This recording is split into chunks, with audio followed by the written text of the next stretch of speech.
Good afternoon, students. I hope all of you are doing good and I hope your preparation is going fine. Welcome to today's Analyst. This is 16th of January 2024 and we are here to discuss important articles from the Indian Express. Now, the Hindu edition of today's newspaper is not available because of yesterday's festival of Pongal. So, we'll only be taking up articles from the Indian Express. Now, the handout of this session is there in the description box. You may utilize it to streamline your current affairs preparation. Now, moving on to the table of contents. The first topic which you are going to take up today is related to your multidimensional poverty in India.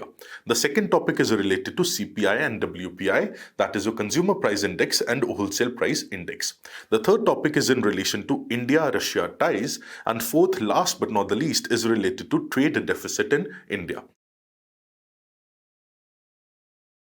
So coming to the first topic, that is multidimensional poverty in India. Now, India's multidimensional poverty rate is down to 11.28% in the year 2023 from 29.17% in 2013-2014. So there has been a substantial dip in the multidimensional poverty rate in India. Now, in relation to General Studies Paper 3, Indian economy and issues relating to it, plus inclusive growth and issues arising from it, this topic becomes very, very important. Now coming to directly the topic, the multidimensional poverty index. Before that, we need to understand what is this concept which we call as poverty. Now, in order to understand poverty, we need to understand some traditional definitions, traditional explanations in relation to poverty. Now, if we talk in traditional sense, poverty relates to the deprivation of basic necessities of life in case of an individual. So if a person is not able to afford the basic necessity of life in a traditional way, and in the traditional way, the basic necessities are food, clothing, and shelter. So if a person is deprived from food, clothing, and shelter in traditional sense and not able to achieve the optimum level of living standards, that person is considered as poor. And the condition in which a person becomes poor and is remaining poor is what we call as poverty. So poverty is a situation where a person, where an individual is not able to meet the basic necessities of life, and also a person is deprived in a way that person is not able to utilize the capabilities in order to enhance the standard of living. So the poor standard of living and not being able to afford the basic necessity of life are the two things which constitutes your poverty. Now, according to many experts, especially Professor Amartya Sen, according to several economists as well, several sociologists as well, this traditional definition of poverty is not very well equipped. It's not widespread as well, and it is not multidimensional, it is just unidimensional, which takes into account the economic dimension of poverty. But according to several experts, not just the economic dimension, but there are various other dimensions in relation to poverty as well. So now we come to the modern definition of poverty and the modern meaning of poverty. And in modern times, especially in the 21st century, we constitute poverty not in a unidimensional way. That is not just in relation to economy, but in relation to various other dimensions as well. That is why we call it as a multidimensional poverty. And that is how the concept of multidimensional poverty came into being. So poverty is not just unidimensional, poverty is not just related to economy, but it is multidimensional. So what all other dimensions are in relation to poverty? So poverty just do not include the deprivation in economic sense, that is not being able to afford food, clothing, and shelter. But poverty also constitutes your social deprivation. It also constitutes your political deprivation. It also constitutes educational deprivation. It also constitutes healthcare related deprivation, right? So there are multiple angles towards which poverty can be seen and witnessed. And that is why an index was developed which you call as a multi-dimensional poverty index. Now, if you know that UNDP, United Nations Development Programme, UNDP developed a multi-dimensional poverty index under the Human Development Report, which started in 2010. So this multi-dimensional poverty index was used by the UNDP in this Human Development Report, which started in 2010. And seeing that and taking inspiration from that, India also started National Multidimensional Poverty Index, that is NMPI, in the year 2020-21. Right? So in the year 2021, Niti Aayog also started National Multidimensional Poverty Index. Now, this National Multidimensional Poverty Index, it includes the head count ratio and also the intensity of multidimensional poor. Now, head count ratio refers to the number of people who are poor compared to the level of population.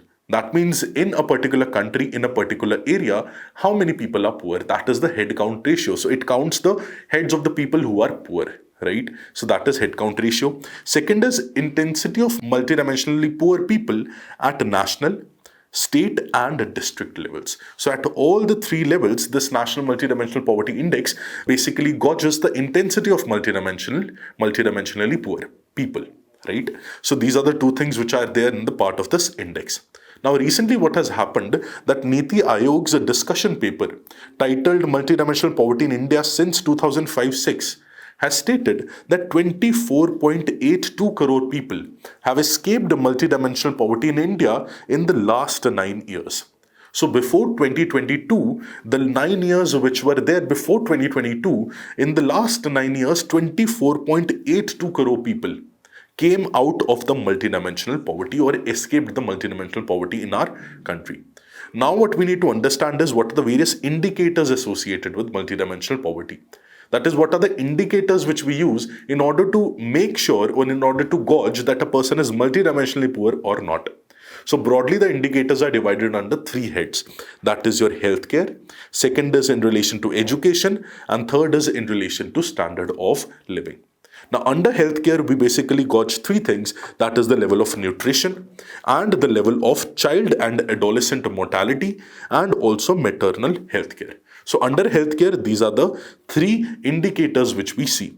Under education, we see two things, that is years of schooling and the school attendance of children. So these two are the sub-indicators of education.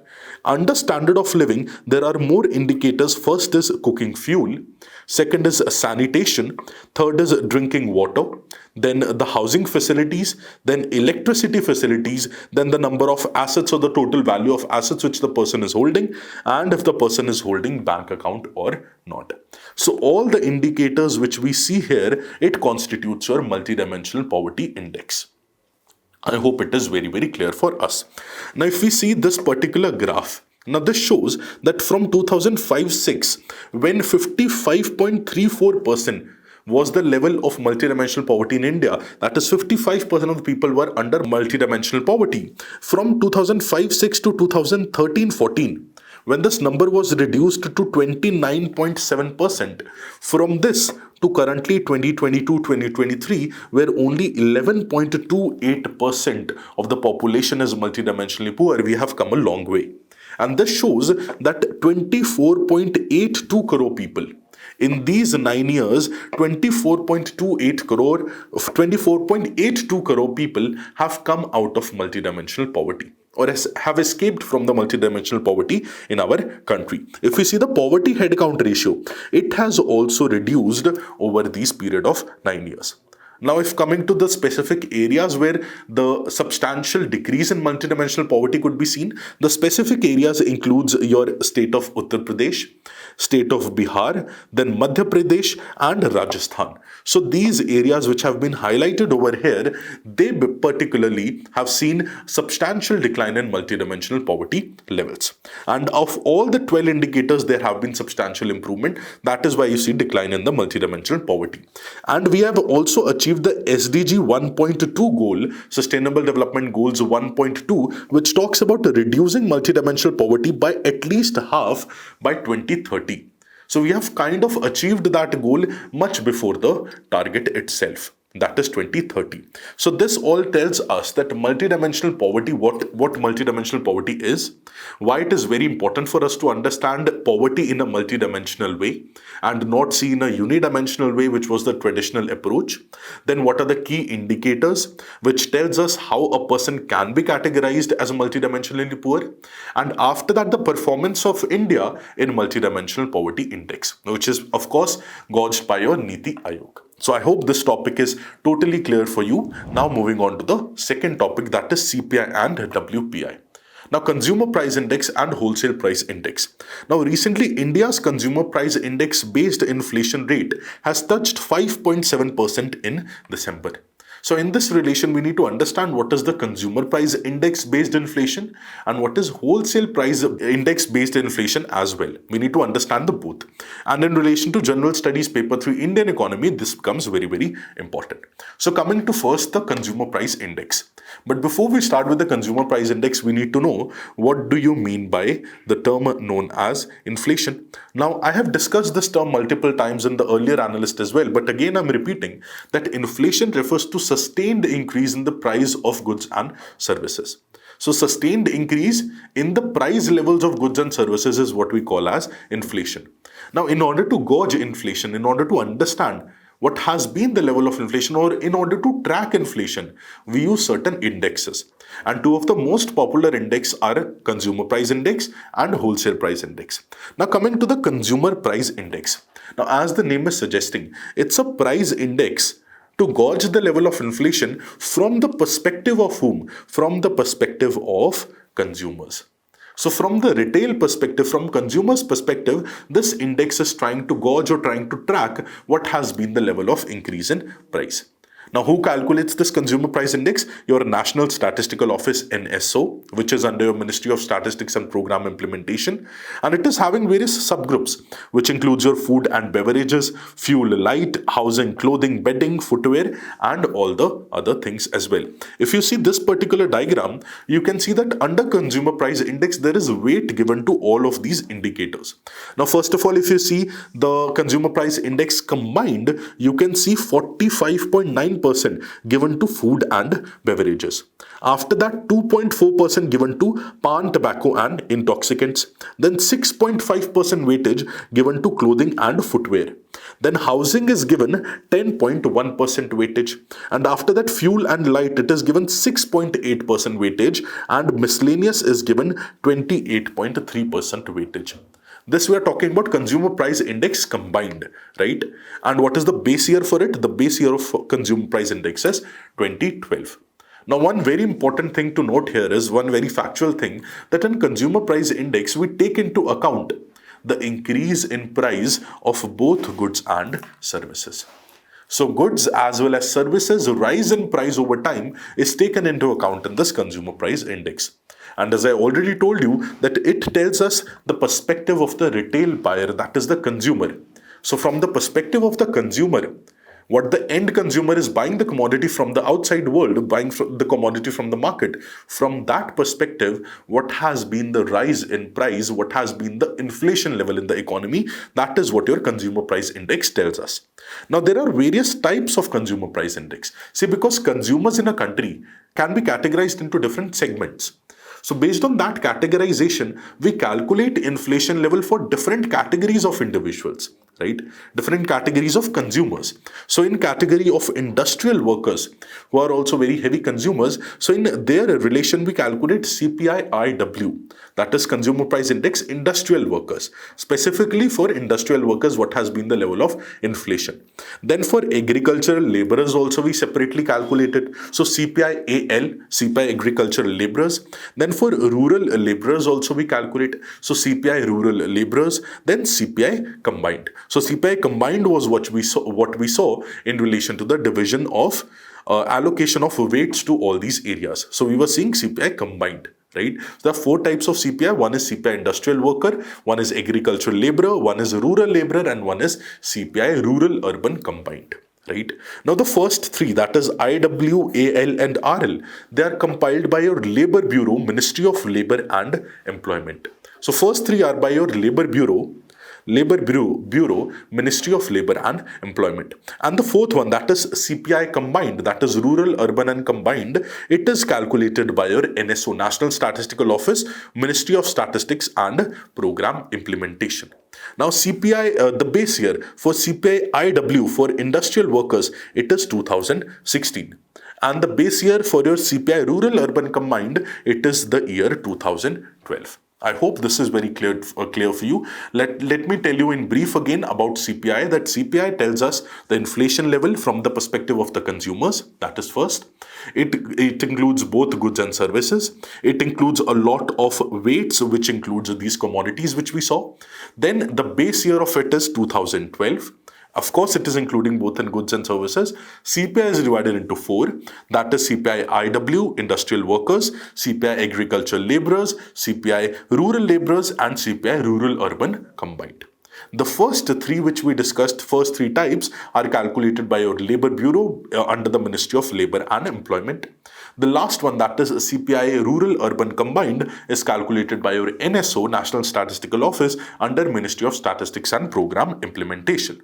And the base year of CPI IW, industrial worker, is the year 2016. I hope this is very, very clear for all of you. Now moving on to the second index, that is your wholesale price index. Now, consumer price index, it was dealing with increase in price from whose perspective? From the perspective of consumers. But here the perspective of wholesale is taken. And who's involved in the wholesale sale of goods? Of course, the producer. So the producer, or those who are selling the goods at bulk, the wholesale businesses, now we will take into account the inflation level from the perspective of the producers or from the perspective of the wholesale businesses. So now we have shifted to the other end. Earlier we were seeing the retailers, from their perspective the inflation. Now from the perspective of the wholesalers, from the perspective of the producer and the wholesalers, what is the level of inflation in the economy? What is the level of increase in price in the economy? So your wholesale price index, it is calculated by your Office of Economic Advisor under Ministry of Commerce and Industry. Now, CPI combined rural urban was by NSO, National Statistical Office, Ministry of Statistics Program Implementation.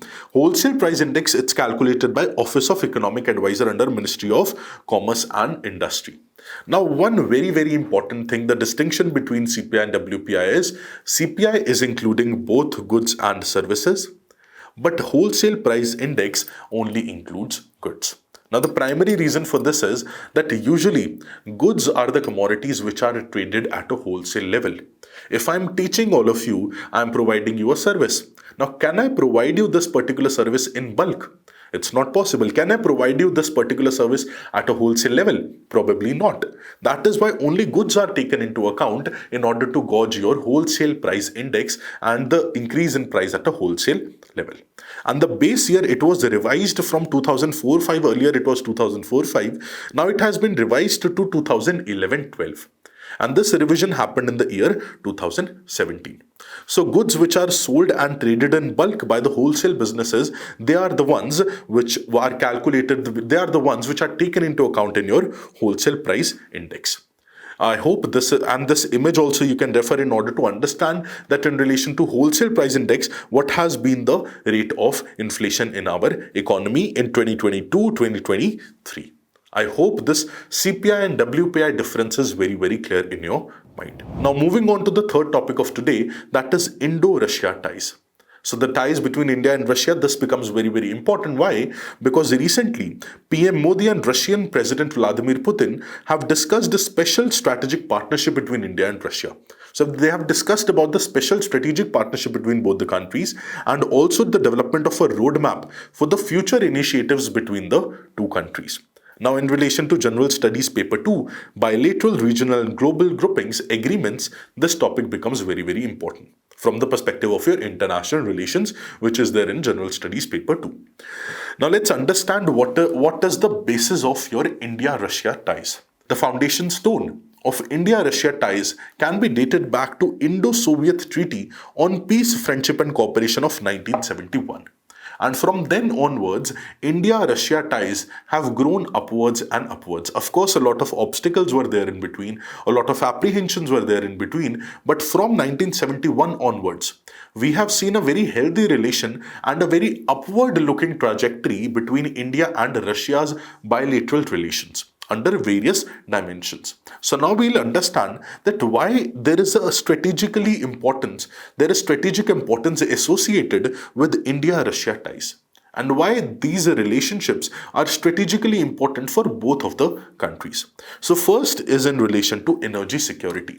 Now, as we know that after COVID, and after especially the Russia-Ukraine war, we have been importing a lot of crude oil from Russia. And as we know that we are not having substantial natural resources of crude oil in our own country, we have to import crude oil from the other countries. And since we are importing a lot of it from Russia, so in relation to our energy security, Russia becomes a very important partner for us.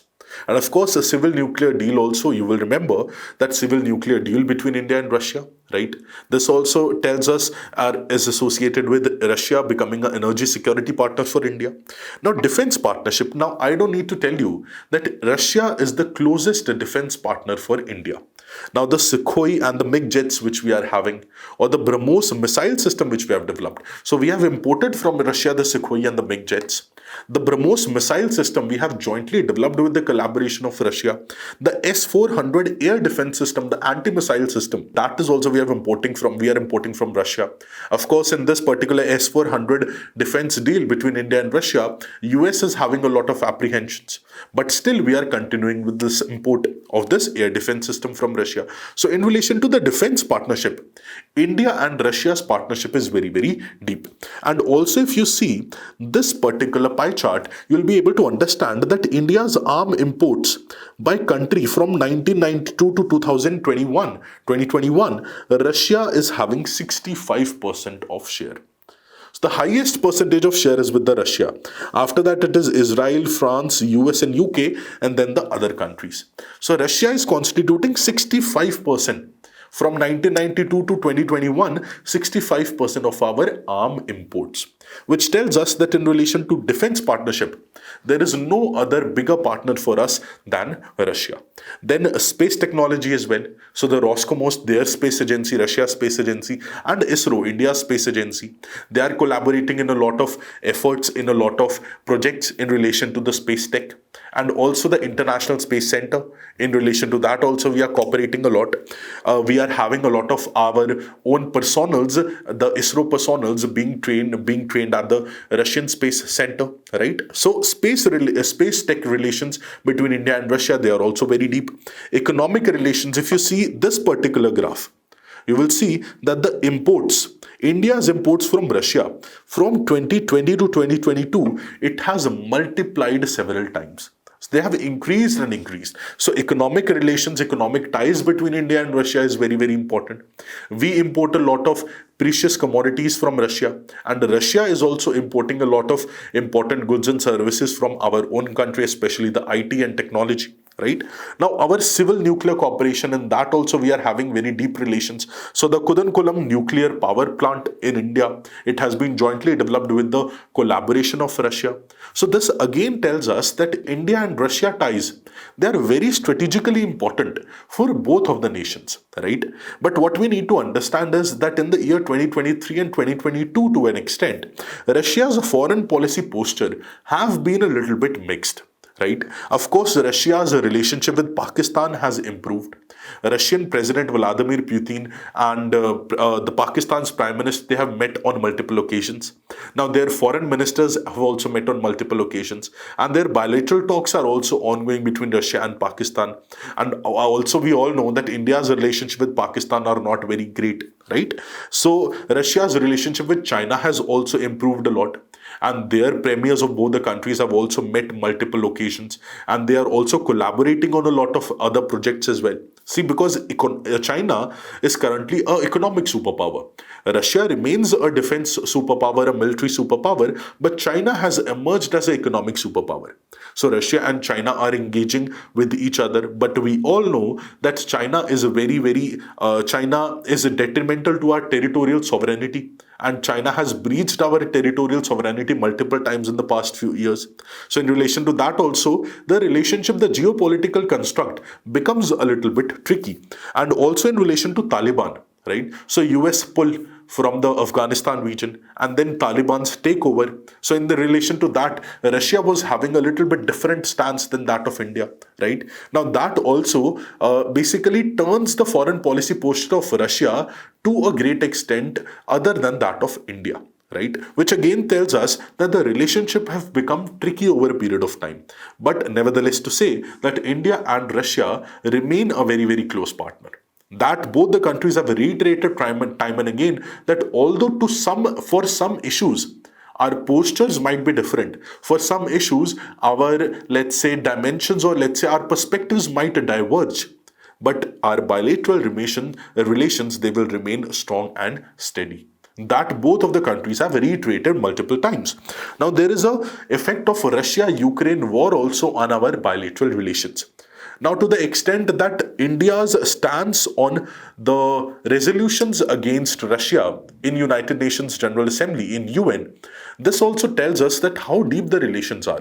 So India abstained from all the major resolutions against Russia in the wake of Russia-Ukraine war. So India abstained from those resolutions, which again tells us that India respects Russia and India's strategic ties. Operation Ganga. Now, India carried out, of course, Operation Ganga to evacuate Indian students, Indian residents, which were stranded in Ukraine after the Russia-Ukraine war. So that Operation Ganga was a very successful operation. Now, in relation to Russia-Ukraine war also, India got a tag of laundromat from the European media as well. And not just India, but China and the other South Asian regions as well, they got a tag of laundromat. Now, laundromat specifically meant that European region and US, they have basically banned the import of Russian crude oil. So what we did, we as India imported the crude oil from Russia, right? We added some value to it, and then we exported that crude oil to Europe. That is why they gave us the tag of laundromat. Laundromat means conversion of usually the black money into white money. So conversion, laundro means laundry. And so laundromat means basically twisting the things, right? Converting black money into white money, that can also be considered as laundromat. So basically indirectly selling the Russian crude oil only to the European market, because directly it was banned. So it went, rather than going from A to B, it first went from B to C and then from C to A. So C here is India, right? And A is the European Union, and B is your Russia, right? So direct import of Russian crude oil by Europe, it was banned, right? That is why we took the advantage and we imported Russian crude oil at a cheaper rate. We added some value to it, we processed it, and eventually we refined it, and eventually we sold that crude oil to European Union, right, at a higher price, which again India got a profit out of it. So India got a tag of laundromat by the European media, right? Now we need to understand what is the way forward in our bilateral relationship. If you see this particular map also, this map tells us what have been the connectivity routes between India and Russia over the period of several decades. And also if you see this particular graph, this also shows the energy imports from Russia, which has been the change in value. So India, if you see India as a country, the energy import from Russia from India have improved substantially, have increased a lot after the 2022. So from March to May 2022, they have increased a lot. Now, what is the way forward in our relations? See, first of all, we need to diversify our areas of cooperation. We are cooperating in crude oil, in nuclear technology, in defense technology, in energy security. But we need to diversify our areas of cooperation. People-to-people ties needs to be improved. Other strategic areas need to be witnessed and need to be evolved over a period of time so that the freshness in the bilateral relation, it continues. And also we need to figure out what are our mutual needs. We need to respect that. And also in relation to the Indo-Pacific region, both of the countries can collaborate with each other. And of course, India can use Russia as a very important partner in combating the influence of China in the Indo-Pacific region, and maintaining parity and maintaining a rule-based order in the Indo-Pacific region. That is very important for us to understand. Now coming to the last topic of today, that is your trade deficit. Now India's trade deficit has hit 3-month low due to the increase in exports by 1% in your December of 2023. Right? So India's trade deficit has hit 3-month low. Now in relation to General Studies Paper 3 Indian Economy, this topic becomes very, very important. Now coming directly to the issue of trade deficit. Now in order to understand trade deficit, first we need to know what is this balance of payment. So balance of payment, let's break down the term. It's composed of the two terms, that is balance and payment. So it's a balance between two forms of payment. That means payments which are going outside of our country and payments which are coming from outside of our country to inside of our country, right? The balance between the two. So in simple terms, I tell you that balance of payment is the accounting transactions, or it's an accounting statement which includes the economic transactions, the financial transactions between our country and the rest of the world. So the economic relationship between our country, that is India, and rest of the world are accounted for in the balance of payment. So it is an accounting statement. Now under that balance of payment, there are two primary accounts. That is your current account and capital account. Now current account usually includes your exports and imports of goods and services. That is your merchandise and services. Now we have to take only goods into account when we talk about the trade deficit, right? So whenever we talk about trade deficit, we usually mean that the exports which we do, they are lesser than the imports which we are doing. That means we are importing more than what we are exporting. And of course, in order to import, we need to spend money. And once we export, we get money, we earn money, right? That means we are spending more money to the other countries. We are sending more money to the other countries than what we are receiving as earnings due to exports. That is what your trade deficit means, right? Now we need to understand, first of all, the current trend of 2022 and 2023. So merchandise exports, you see it's $447 billion. Now merchandise imports, that means how many merchandise trades or how many goods we are importing. That is your $715 billion, right? So there's a considerable difference, and we see that imports are very, very high, more than $250 billion as compared to the exports, right? So imports are more, that means we are importing more than what we are sending. That means we are spending more money than what we are earning, and to the tune of more than $250 billion. And we see our service exports and service imports. So service exports are more than the imports. So in the service sector, it is okay. We are having a condition of surplus, not deficit. But in relation to goods, we are having a trade deficit. Now we need to understand what are the reasons for this high trade deficit. We categorize these reasons in two, that is cyclical and structural.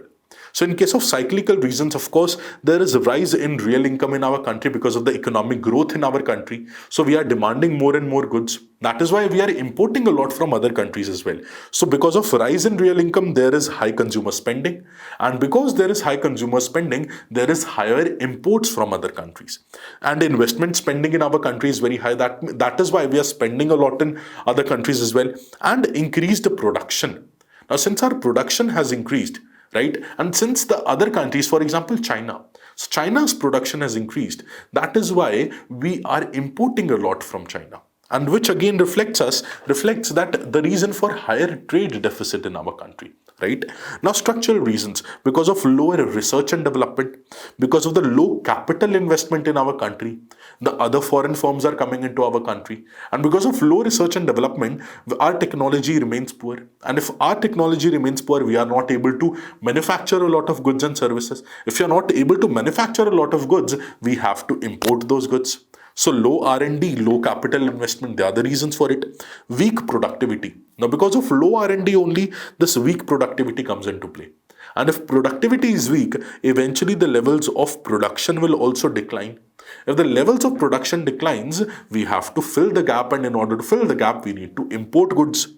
Now there is lack of competitive and absolute advantage, but again, it boils down to low R&D. Low R&D and also the low levels of human resource development and the poor business environment in our country. Of course, ease of doing business over the last many years has improved. But if we compare it to the other countries from which we are importing, the ease of doing business in those countries is much better. So of course, we need to appreciate our improvement, but we have a long road ahead. So we need to grow even further. Import dependence. So there are certain goods, especially the crude oil, right? Or some other commodities as well, especially the active pharmaceutical ingredients or other commodities which are very essential in nature and which we need to import anyhow, any which way, right? So import dependence is there. We need to reduce that as well. That is why we are moving towards energy security, right? Energy security. And that is why we are moving towards a sustainable development. And that is why we are moving towards clean energy and your electric vehicles, right? In order to ensure that this import dependence is catered to. and we reduce the level of trade deficit. Now, what have been the various initiatives taken by India? Your Atmanirbhar Bharat, that is self-reliant, self-sufficient India. It's a broader umbrella under which a lot of initiatives are taken. Your production-linked incentive scheme. Now, production-linked incentive scheme where the firms, industries will be getting incentives based on the incremental levels of production. And if the production increases, of course, we will be exporting a lot and our exports will also increase. And if this happens, our trade deficit will eventually come down. So import licensing as well. So we have licensed a lot of imports, especially from China. So your PCs, laptops, mobile phones, we have licensed that. Now that will curb imports from China, especially the electronic ones, and we'll be able to export more. Districts as exports hub. So creating various districts as hub of exports. So one product in a particular district, making a district competitive in that product, reducing the cost of that product, and eventually improving the quality as well, so that that product can be sold to the other countries, creating districts in our country as export hubs. The foreign trade policy of India 2023. Now it is also having a lot of initiatives which talk about your increase in exports, decrease in imports, and increase in the trade relation, bilateral and multilateral, and reduction of the trade deficit. So foreign trade policy 2023, again a very remarkable step to reduce our trade deficit, and promotion of electronic vehicles and renewable energy. Now this we saw import dependence we are having, right? Especially in relation to energy. So if we go for more electric vehicles, more renewable energy, we can reduce that requirement of fossil fuels or requirement of the crude oil or petroleum products from other countries, which accounts for a very major chunk of our imports from other countries. So these are the initiatives which have been taken by the government. There are several other initiatives as well, but these are the primary ones. And now we understood what is trade deficit, what are the reasons for it, what have been the initiatives, and what are the current trends as well. So I hope this topic is very, very clear in your mind. So thank you for watching this lecture. I hope you have a beautiful day. All the very best to all of you.